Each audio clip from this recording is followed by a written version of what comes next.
નમસ્કાર, સત્યમેવ જયતે લાઈવ ન્યૂઝમાં આપનું સ્વાગત છે। વડોદરા જિલ્લાના પાદરા પોલીસને જુગારની પ્રવૃત્તિ સામે મોટી સફળતા મળી છે। પોલીસે જુગાર રમતા 3 શખ્સોને ઝડપી પડ્યા છે। આરોપીઓ પાસેથી રોકડ રકમ સહિત કુલ 10,680 રૂપિયાનો મુદ્દામાલ કબજે કરવામાં આવ્યો છે।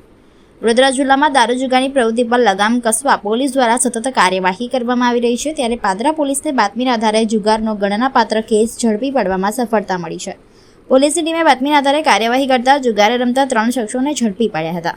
પોલીસે ઝડપાયેલા આરોપીઓમાં ધર્મેશભાઈ ગોહિલ, અજય માળી તથા રાહુલ માળીની ધરપકડ કરી છે।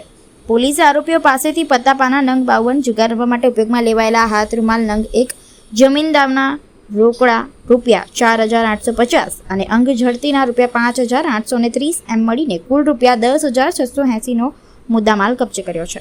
આ મામલે પાદરા પોલીસે ત્રણેય આરોપીઓ સામે કાયદેસરની કાર્યવાહી હાથ ધરી છે। સાથે જ જુગારની પ્રવૃત્તિ સામે અન્ય કોઈ લોકો સંકળાયેલા છે કે કેમ તે દિશામાં પણ તપાસ આગળ વધારવામાં આવી રહી છે। પાદરા પોલીસની આ કાર્યવાહીથી વિસ્તારમાં ચાલતી જુગારની પ્રવૃત્તિઓ પર પોલીસની કડક નજર હોવાનું પણ સ્પષ્ટ થયું છે।